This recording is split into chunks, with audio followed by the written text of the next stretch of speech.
right, we have a good amount of people joining in.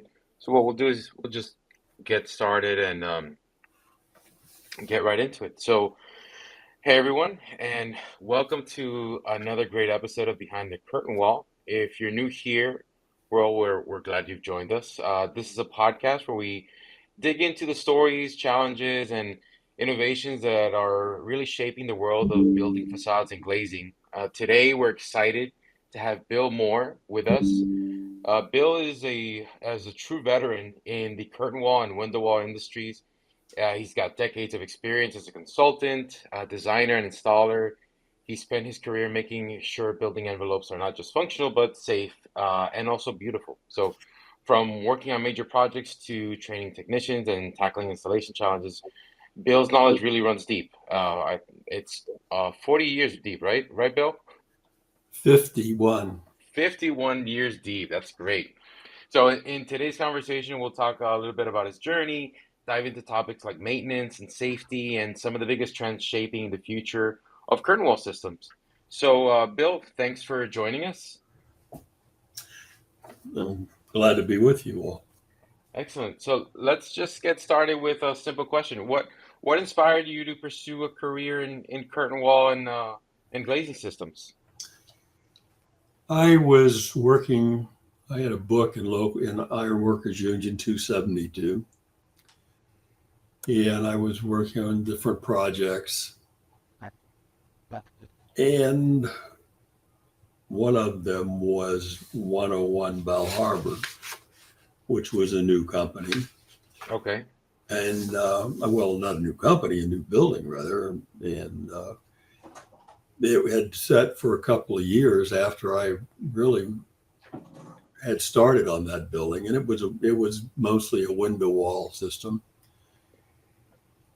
It closed down for 2 years for various reasons, and then the developer came back and opened it up.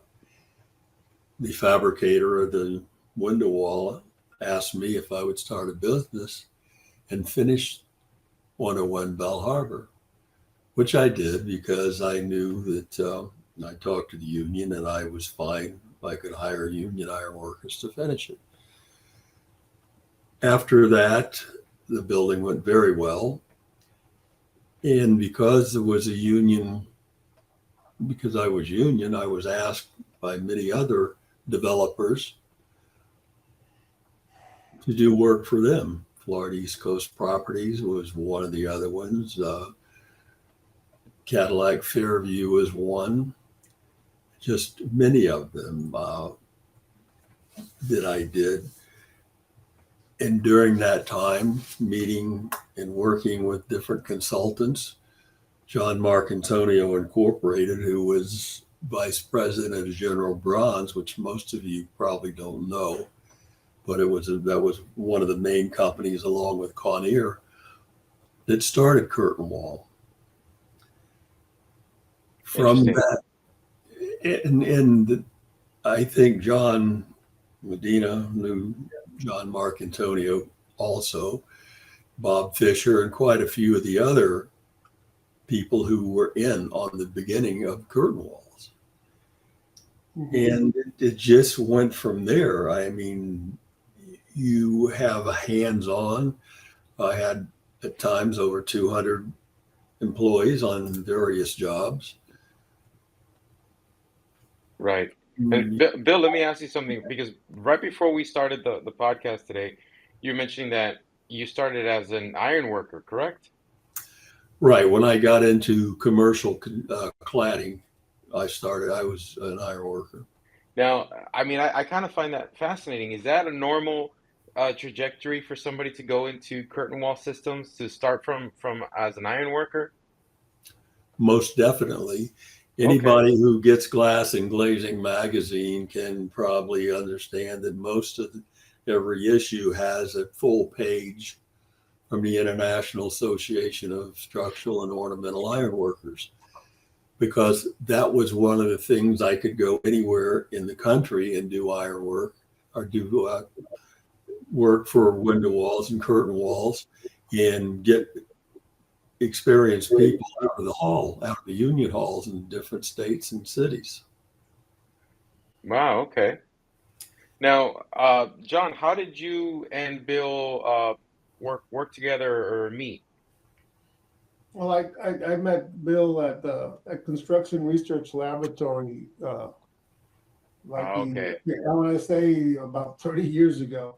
That's like Um, everybody's stomping grounds. right, and I think that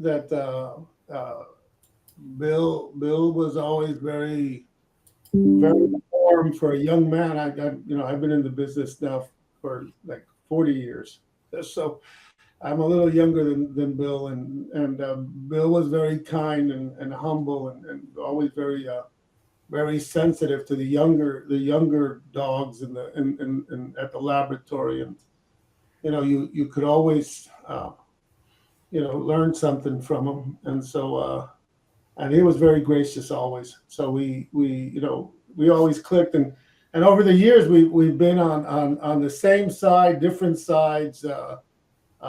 We've always recognized. I think that we've always, at least I believe so, Bill, that we've always recognized each other's strengths, and sort of could support even when we were on opposite sides, we could support certain ideas, and I think that that's how consultants and experts should have that level of admiration and respect for each other and their thoughts.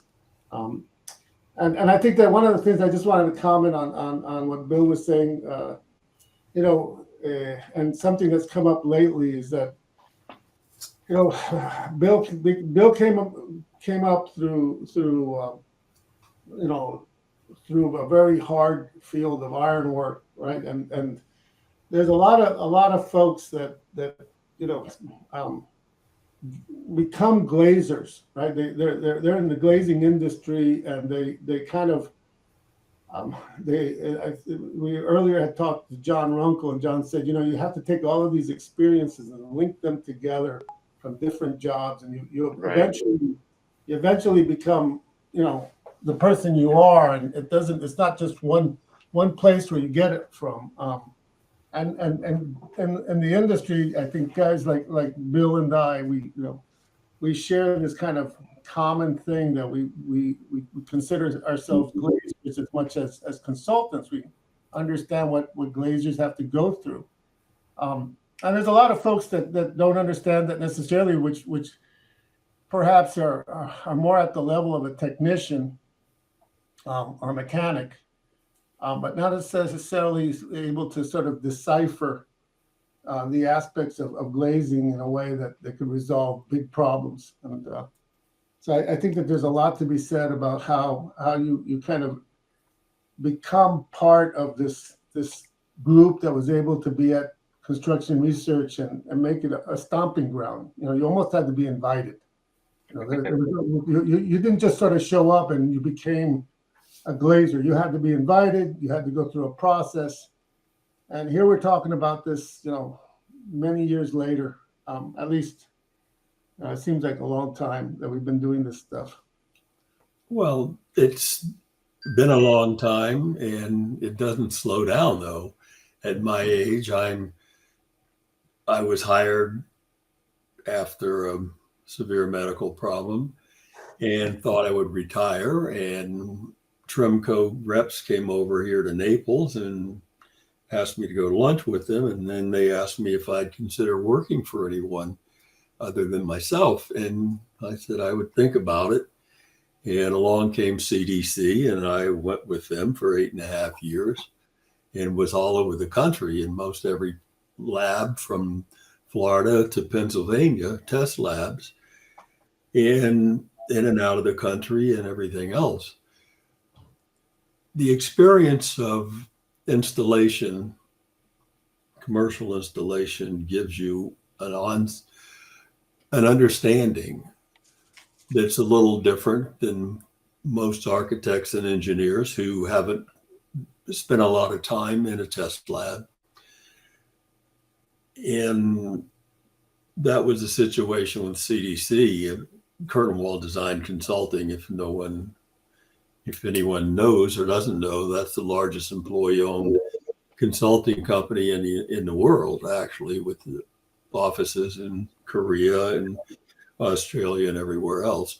But I would understand the installation a little more because they would send me to different places to look at stuff, and I would find things that they had no idea. The laboratory, the testing labs, are really where you get to see what everything, all the requirements, all the engineering are about. You get to learn about sealants and about adhesion and what the PSI is, a linear inch, and things like that. The surface cleaning, which to this day I still press very hard. We used to call it 2-rag method or 2-cloth method.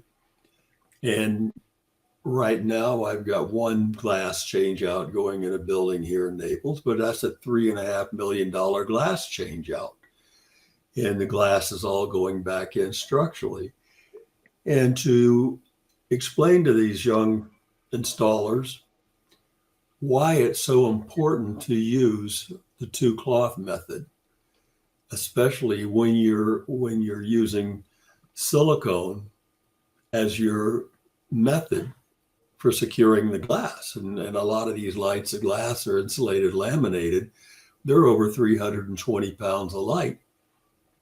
So it's been a long experience, learning experience, and it doesn't stop. I mean, I'm, not embarrassed to say I'm 81 years old and I still do swing stages and everything else. So I enjoy it. I still, unfortunately, do litigation.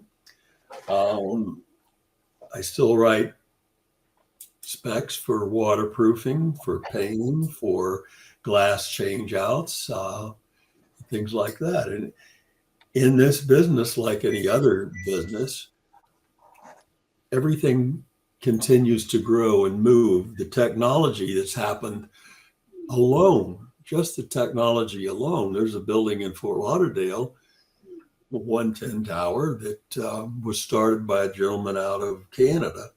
As far as the outside grid system, it's a granite curtain wall, basically, is exactly what it is. Well, the developers, there were two developers, are two people that owned the development company, and one of them happened to be a judge right across the street. It was his office in the building for Broward County. They didn't like the way things were going, so they came and got me and hired me. And when I got there and looked at it, I realized that everything had to come down, had to be turned off, because they'd put it all on top of, they'd put the panels, stacked them on top of each other, and there was a full load on the panels. They weren't independent. But so having to take it apart, they got a little upset about it, and I wasn't going fast enough. So they asked me if they could buy my contract and take a couple of my superintendents and foremen and go from there. And I said, yep, you can do that. So several years passed, then Hurricane Wilma came along, and some of the panels came off that building during the hurricane and embedded right outside of the courthouse there. And I was working for CDC at the time, and they called CDC in Dallas and asked if we would come over and look at the building. And right now, Automation, that's their headquarters. And meeting there, the gentleman was explaining, we don't know who did the building. We don't know what kind of system it is. We don't know anything else about it. And I said, excuse me, I do. It was quite a situation, because I came up with a way to test all these panels on the whole building. It's 30-some-odd story building. You can see it right off I-95, stands out like crazy. And it was a situation where only way was percussion sounding of each panel. And it was really quite different, but I knew the building well from start to finish. And that is one of the things that continue even till today with different, a lot of them a lot of contracts that I have are from buildings that I did work on years and years ago. And it just never slows down. I think one of the major problems with any of the fenestration products is glass. I think glass is the biggest safety item. And I go through this constantly with glass safety. A lot of people in this industry don't understand how glass is engineered for a different product or different areas to meet federal safety codes, to meet local and state codes. And for energy, the new energy code and the new e-coatings for glass are phenomenal. I mean, phenomenal, just unbelievable. And it's an ongoing learning experience with things like that, and with things like sealants. Sealants, when I first got into this business, was, you had 2-part sealants to mix, Morton Thiokol. And now with your advanced silicones, incredible. It is just an incredible update in performance. So let me slide in here on something that I wanted to talk about in regards to curtain walls, which I think that you might appreciate, and especially that about silicone. And we're talking about silicone and sealants. What I think one of the things that Bill and I have in common is this sort of food group, which is at the top of the pyramid of glazing, which is curtain walls. And more and more in South Florida, we are going to see, and there's a real need for commercial space and the use of curtain walls, right? And there are not that many curtain wall outfits out there that there's, locally there's maybe one that I know of that has set up shop, Alpha Cladding, which is a good firm. Some older guys that from the lab work there, younger guys, and they're kind of up and coming. But they're outfits that are kind of it's like almost invasive. They see that commercial work is coming and curtain walls are going to be coming in, and there's this whole discussion as to plastics, right, and gasketing as well as the sealants. And so, we kind of come from the school of silicone, but there are other plastics like EPDM and neoprene and things like that are part of these curtain walls. And a lot of these outfits that come from out of town, they don't realize how brutal South Florida, the Florida sun is, ultraviolet, and they're used to testing at the laboratory for the basic, common denominator tests. But curtain walls, you can't treat it the same because there's all these internal gaskets and sealants and things that, you got to make sure that they're compatible with materials, and silicone is obviously our favorite, but it's kind of in that testing process. You have to these outfits that are coming in and testing new product lines and curtain walls, they have to be extremely careful, because gaskets do all kinds of stuff and sealants do all kinds of stuff. They in essence, in some cases they can melt or they could get softer. And when I say melt, I'm saying it in a very broad way, but they get softer. They get brittle. And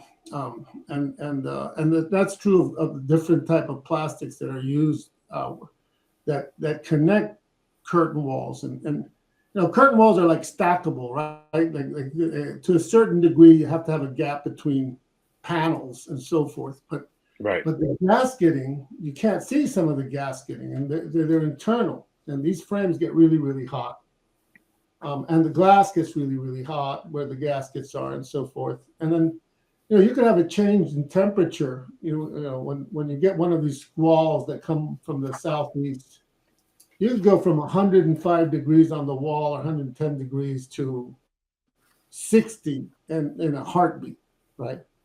And if you haven't planned for that, if you haven't actually tested for these materials, you could discover you have a problem, a few years down the road where things aren't, where you're getting too much air, too much water leaking through the curtain wall. So I think that's a place where I think that there's a lot of interest now because people are bringing in new products. And, Right. And people are learning that when you have a leak in a curtain wall, it's not quite the same as a leak in a window wall. Right? Yeah, you bring up a good point. And kind of talking about the testing lab, how do you test for something? How do you simulate time, right? Or the progress of time when you're working with a sealant that, that you're not exactly sure the longevity of the product based on, I mean, because obviously in testing in a lab, you can assume a certain length that a product can last. But as you said, like the Miami sun is like nothing else. So how do you test that, or is that something that you test in the field, or what's the type of maintenance that goes into something like that to kind of keep a pulse check on the health of the sealants? What really a situation with your sealants, whomever you choose or is chosen from the manufacturer, their products have already been tested in test labs for longevity, for whatever your warranty is going to be. And usually with most silicones, it's 20-year warranty, and it's 30 years on some if a consultant is involved in the project. So a lot of that is up to the engineering, your consulting engineers and or your architects. The main thing, besides the brutal sun in Miami, is your hurricanes Right. and your strong winds. The cyclic effect of pressure in a hurricane is what really puts a stress on sealants. Right. The sun and then the rain will change 30 or 40 degrees or more within minutes on a surface. So that pretty much is where things are. And your consultant who is writing the specification will take into account the past history of the sealant manufacturers and their products. Dow, which I relied on most of the time, I still do, but it's a different factory now because Japanese bought it out. Now it's a Dow still, but it's still good. But so are GE and everybody else. But it goes on a lot of what consultants have dealt with around the country, being different in Florida, especially South Florida, because up until Hurricane Andrew in 1992, impact resistant wasn't required in Dade County or now in the rest of the state. So that makes a big difference as well. So Right. I would want to add that and I agree with Bill that many of the products like the silicones and things like that usually are tested independently and what by the manufacturer, and a consultant would require to see those test results because in the current global marketplace of new innovative curtain walls that are being built with new glass technology, you have products that are being manufactured in all sorts of places, right? China, Turkey. You could look around the world, South America. You had Colombia, so it becomes more pressing ever. And I think in the early years, most products you could almost be assured of that they were like the Dow products, PPG, some of these outfits were American made stuff that that they were following national American standards, right?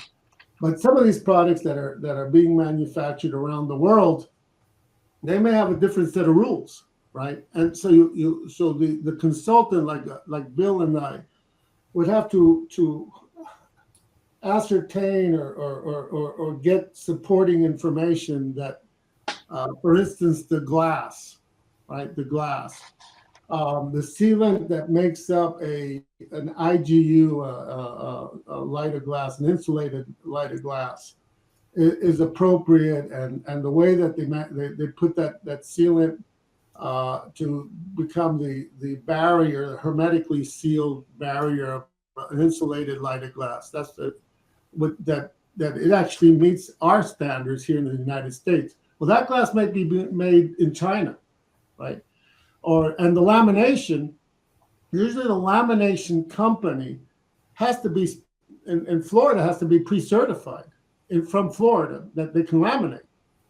And so verifying that, a lot of people can laminate glass in parts of the world, but a new and upcoming company that's laminating for the first time, they may have just started, and their process may have issues in that lamination process that may cause, for example, roller wave optical deformation, right, in the glass, where when you look at the glass, it looks like you're looking through a funhouse glass, like Right. You're skinny, but the glass makes you look like fat, right? Or thick, or you're thick and you look like the thin man, right? So if you're an expert, like Bill and I, and you look through a light of glass and you see that there's some minor things with the glass, and the glass is fine. You've seen thousands and tens of thousands of lights that you kind of know. The person that's a technician just reads the standard and says, well, I know everything I need to know because I read a cut sheet of something. But it takes 40, like Bill said, it takes 50 years or 40 years of looking at glass to really kind of know whether you have roller distortion, right? And those are the things that once the curtain wall is up, or the module or the unit is up on the building, it's nearly impossible to take out a light of glass that has an aesthetic distortion, that when you look through it, everything you see is like either the thin man or the thick man, or you're looking out and you see a tree, and the tree is it's rolling. Instead of it standing still, it looks like it's rolling like a turtle, right? Right. And that's just one example of this glass, or laminated insulated glass, which is required here.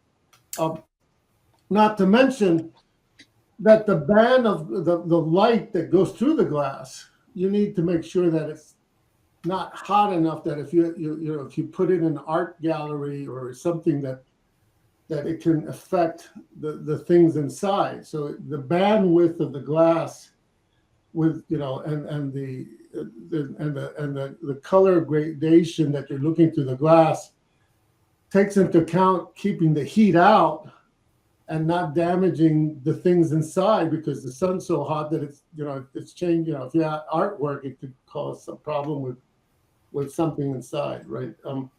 So that's the subtleties of just a light of glass, right? The refraction of glass. What is that glass doing, right? And John, just to highlight the issue of glass being installed, the glazer needs to know if there's an e-coating on the glass.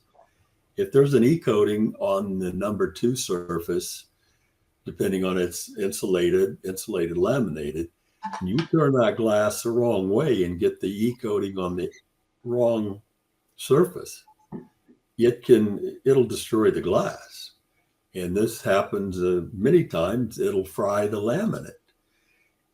There again, with the sealants that we use, the biggest thing that I have to watch, and I know John does as well, is if we're going to specify a curtain wall for a wet seal, therein is your whole issue, because most of that's labor. You already know what the product's going to do, but most people don't realize that with Dow and a few other sealant fabricators, manufacturers, you can't put that sealant on an aluminum to glass surface if it's over 110 degrees.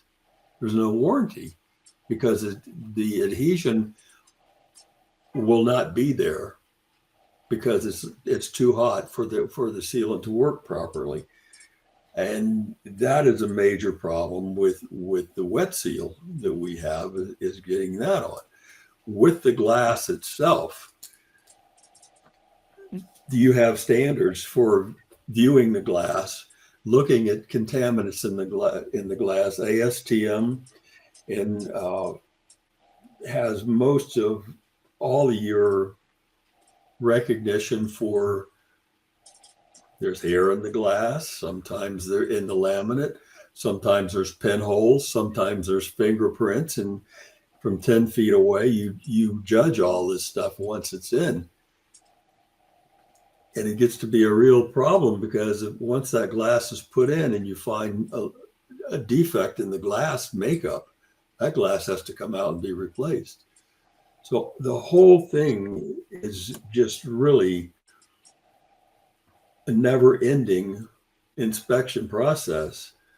The start off of any new building, shop drawings signed and sealed by a licensed engineer or architect. Those are, without that, the job should never start. Yeah. Because the installation practice hasn't changed a lot, but the way of the installation of the product has changed over the years. And I run into this all the time, as I know John does. Yeah, I think that's really a great point, Bill. I think that one of the things that we come from a generation of being very anal attentive of simple things, just like what he said about handprints on the inboard side of a laminated glass. And just to describe it a little bit to you, Daniel, what that means is that if you have a laminated lighted glass, it has an inner layer of like a plastic inner layer that's molded and melted onto the two surfaces. All right. Right. And so something as simple as somebody leaving their fingerprints on the inboard face, it can show up, and you can see it plastered in the middle of a lighted glass. All right. Wow. One of the interesting things, Bill, that happened to me on a project is a high-end, very high-end building with curved glass at the corners on a high-rise, right? Mm-hmm. And all the work got installed, and I get a call that one of the owners that had spent a small fortune on one of the units noticed an odd thing that they couldn't clean out of the glass, and it was some sort of smudge, right? And I didn't think much of it. It was curved glass, and apparently they went around and they found a few more examples of it, and we went in there and we looked, and in fact, what happened, or what appears to have happened, is that in the IGU, in the actual cavity between the laminated glass and the the single glass, there's an airspace. There was some kind of algae that was left in there, and it was alive, and it was green, Oh, gee. and you can see it. Wow. And it was trapped Oh, inside. And so we did a survey, and out of, I want to give you, I don't remember exactly, but let's say there was like 90 of these curved lights of glass that were 10 feet tall by 6 feet wide, beautiful lights of glass. Glass that had come from China to South America, then found their way here to the United States. Somehow, this algae was growing inside there. I guess with the sun, it had a way of surviving in there, and it was green, and it was really noticeable, right? So suddenly it became, how do you create a protocol of replacement? How do you replace these lights of glass that were enormous in place without the frame? And, it's not, you could just imagine, it's not a simple process. So something as simple as a dust or fingerprints, or in this case, algae. It's, and oftentimes you got people on a line manufacturing, and they don't realize, because they're younger, they don't realize the ramifications of something as simple as not properly maintaining or cleaning the glass before it gets laminated within the process, right? well, within the fabrication of the glass, a lot of the fabricators now, and I just came back from one day to check Virocon's new stuff out up in Minnesota. And they've got a lot of AI now doing the checking on the cleaning and things like that. And it helps, but I'm still getting 2% of the material with some type of a defect in it, whether it's in the e-coating or on the laminate or inside the airspace. And so glass is a big issue. Most of the problems. Going back and redoing things, wet seal is another issue. And I pretty much for all these years just wrote a spec, cut out your exterior seal, make sure you have enough space to put in a good bead of silicone. One thing that I do more now, after one of the projects I had in Palm Beach was it's one Clear Lake office building. It's 9 or 10 stories. I don't remember. But I wrote a spec to wet seal it because they were getting water in it. Along came Hurricane Wilma before they wet sealed it. And I got a call from the manager and said, we had a real issue here from the hurricane and we don't know what to do. And I said, well, what is it? On one side of the building, there are hung ceilings inside as normal. A lot of the ceiling tile fell out. And I'm thinking, well, my gosh, wait a minute now. How could this have anything to do with a curtain wall? So I said, well, okay, let me go look at it. I went over there, and this curtain wall system, on a normal curtain wall system, you have a dead load clip on the edge of the slab. And the next one is a wind load clip. Well, these clips were serrated aluminum, matching into serrated clips for the vertical mullions.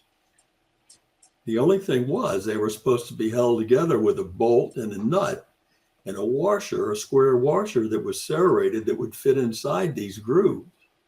They didn't use that washer. The whole curtain wall moved during this hurricane. It twisted the whole curtain wall. I got a company that came in, a local company out of Fort Lauderdale. We dropped piano wire from the top down.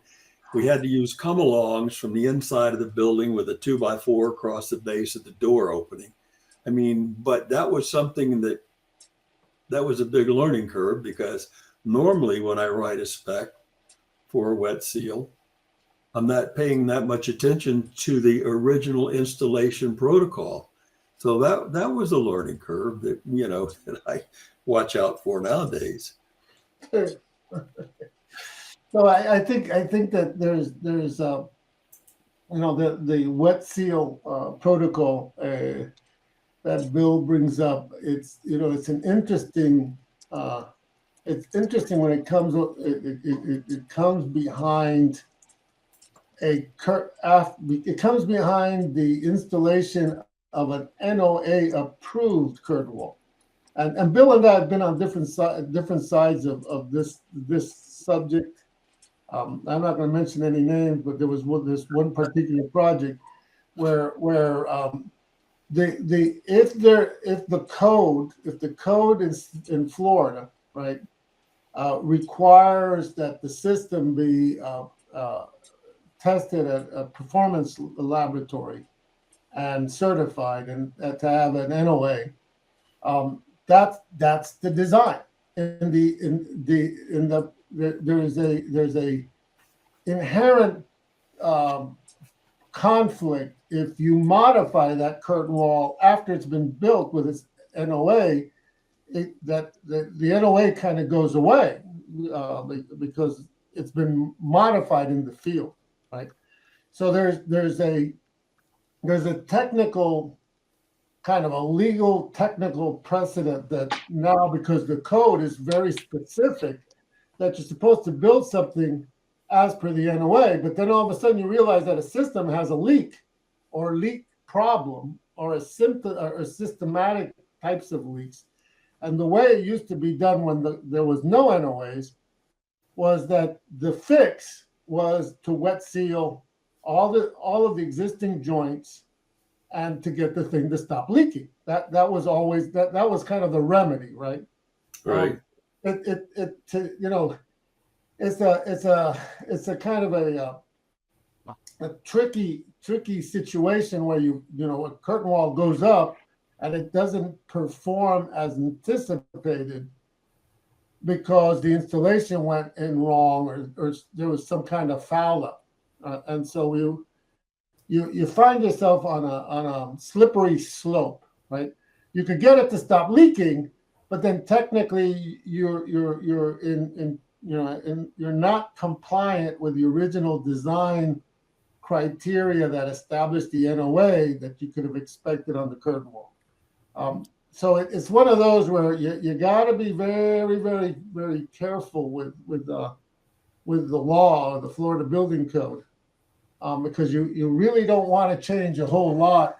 And a wet sealed system is it's literally a barrier system. There's no weepage. If the system is designed to not have any weeps, and now you're wet sealing everything. Right. Then you're changing the configuration or the system how it was intended to work. John, there's a little question with that though, because a lot of times I won't spec sealing up the weeps simply because of condensation buildup inside the panels. Yeah. It has to have a way to get out. If there's diverticulated foam that covers the weeps, is a good thing that keeps water from blowing in. But there's a lot of questions on that, and that's one of them that I watch a lot. Where is it location? The location of the actual project has a lot to do with things, because even from Miami to Naples, there's a difference in weather. Yep. And I see it going back and forth from one place to the other. So wet seal is a tremendous upgrade to gasketing. Gasketing wears out. A good silicone, they don't make body parts out of silicone. I mean, out of urethane. They make them out of silicone. So that tells you pretty much how good silicone is. So other than that, I mean, besides your installation materials and carbon steel and stainless steel and things like that, holding that glass in place for the warranty period, which will be more than the glass fabricator will have more of a warranty period than the installer will have on the product. So getting into that is really the understanding the maintenance requirements is a big deal, especially with glass, because when glass fails, whether it's e-coating failed from not having edge deletion, or whether it's an air seal in your insulated space, or whether it's breakage from edge pressures, it's a big issue. Right.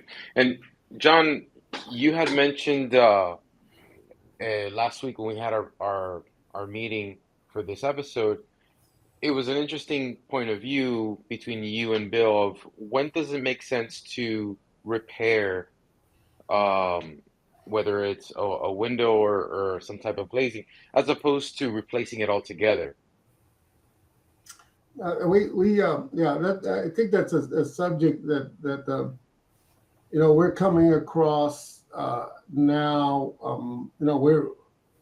And I think that Bill brought up 1992. 1992 is kind of a good demarcation point where the Florida Building Code, kind of took a very active role in providing an expected level of compliance of our glazing assemblies, and right.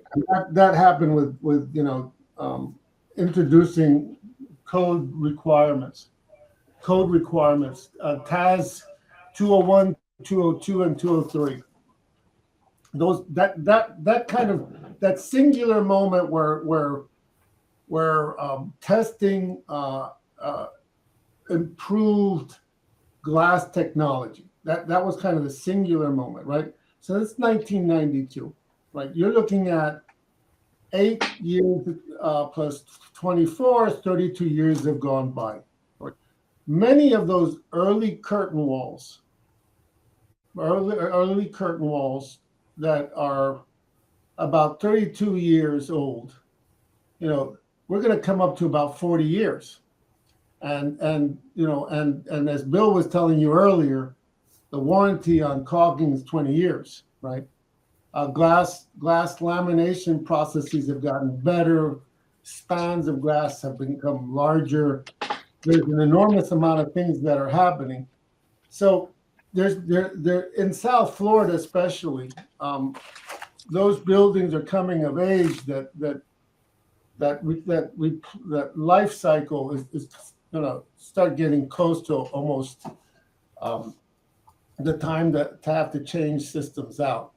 And there's certain buildings that were built before that technology kind of was implemented, which are the sort of, I know them as two of my favorite buildings are the Centrist Tower and the Southeast Financial.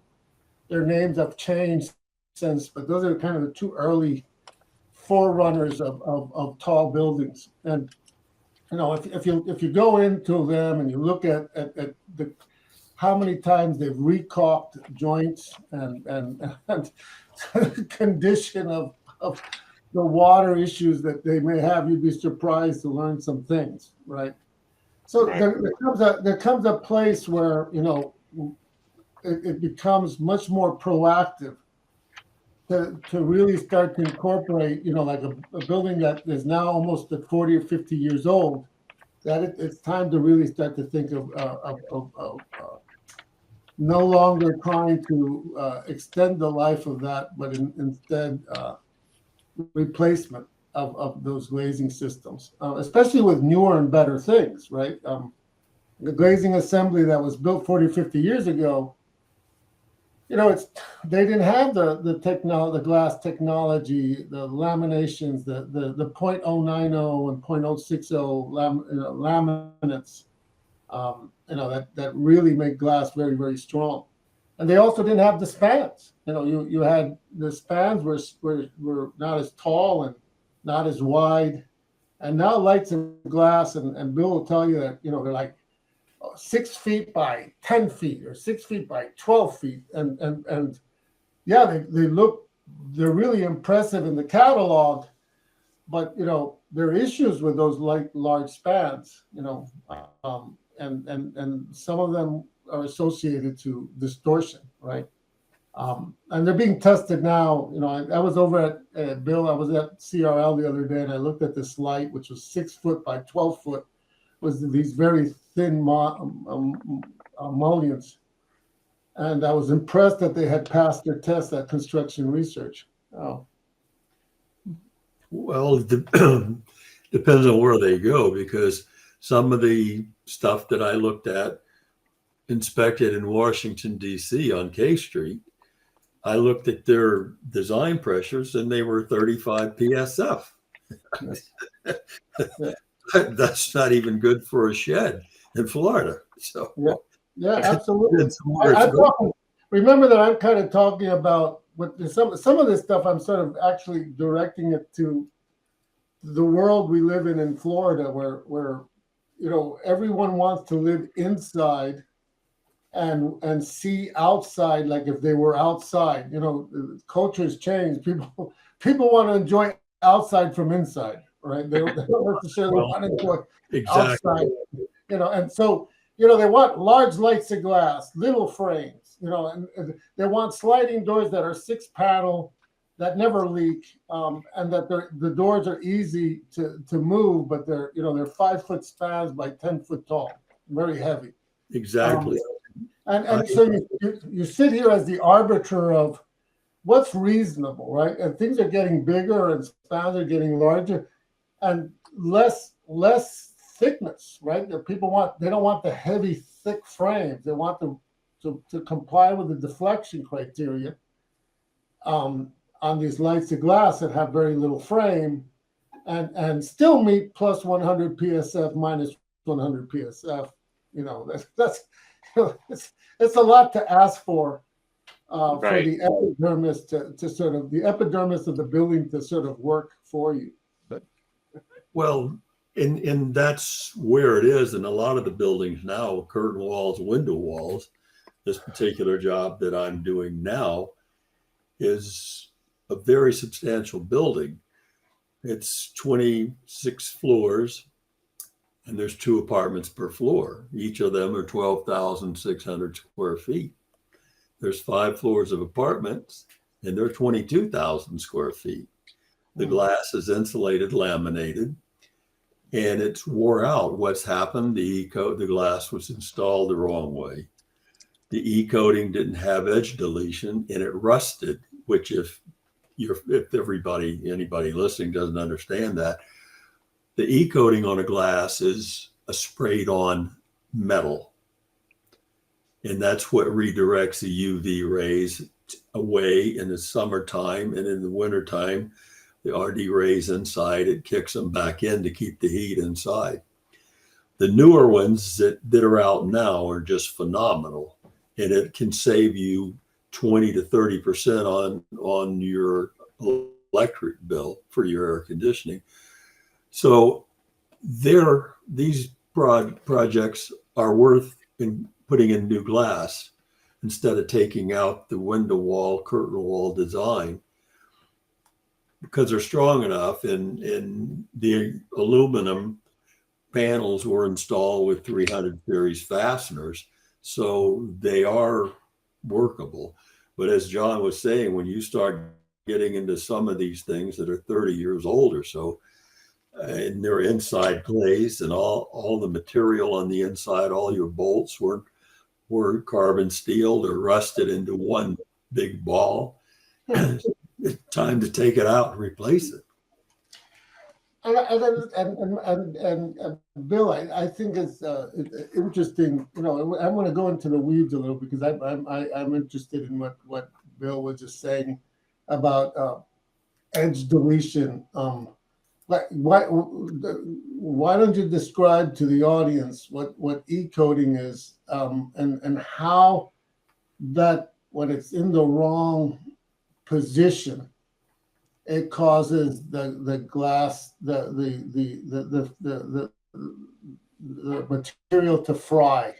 I think that's a good kind of subject maybe to end with, because I think it's kind of the type of stuff that as an expert or a technologist that really understands, those simple mistakes could be the reason why you have to take the whole thing down and do it again. Yes. Well, normally on a new project, when you have your engineering for your HVAC, all that going on, they take into account the solar heating coefficient of the glass and everything that goes in there. That has to do with the tint, and it has to do with the low emissivity, the low E coating. If that glass, and it happens more so with just laminated glass than with insulated laminated because of the design of the product. If that glass goes in backwards with the E coating on the wrong surface, on the surfaces of glass count from the outside in. So if it's specified to be on the number 2 coating, that would be right between the laminate and the interior light. If you turn it backwards where it's on the number 3 surface now, all the UV rays coming into that glass light, that glass panel, are going through the laminate to the E coating and then being redirected back out again. It'll burn up the laminate. The laminate is not designed to have that kind of temperature on it. And it's just a really important part of the installation, reglazing or new glazing, is to make sure that the glass is installed the way it was designed and the way that it was fabricated. And I've had many failures because of that. And as far as the serograph also being on the wrong light. So the glass design is a big issue that needs to really be watched carefully, because a lot of the installers are there to install, and they're not taken off to the side and say, here's why we do this, here's why we do that, which is important in a big construction site, especially like some of the ones you have in Miami right now that are 100 stories. Yep, I agree. I think that's I think that takes you into the very specifics of how important it is for someone that is outside of that relationship between developer, architect, and manufacturer, installer, that can take a look at things of that nature and pick up a potential design error, because something as simple as the pacifier, the E coating, is in the wrong position, right?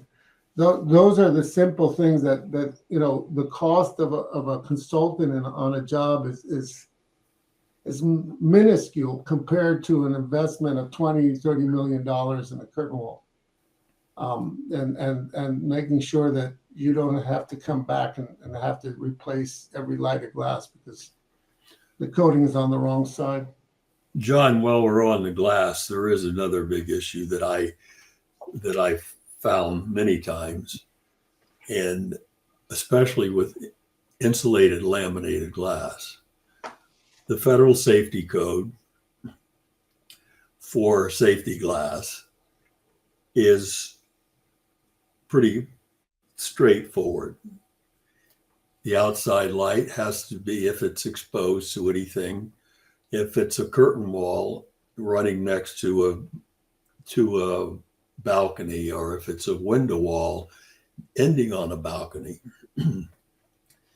that outside light of glass has to be safety glass. And in a monolithic light, that means tempered glass, not just heat strengthened, but it has to be fully tempered. So if a human falls into it, it won't kill them. It won't cut it. It won't break into shards. It'll break into little tiny pieces. And that's the same thing with a curtain wall on a residential building or on a commercial building where you have bathroom exposures and things like that. So I think, your glass safety is foremost. Right. So you go from there, John. I Absolutely. agree.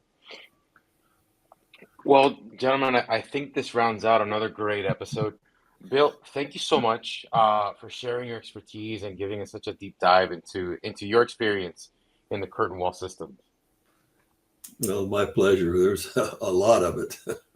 Definitely. Bill, thank you so much, Bill. It was fun talking to you a little bit outside of everything else that we do. It's just kind of nice to sort of trade some stories and I love spending time with you. It's we share so many people that in our lives and it's been a great run. We got a lot of running to do still, but it's been a great run.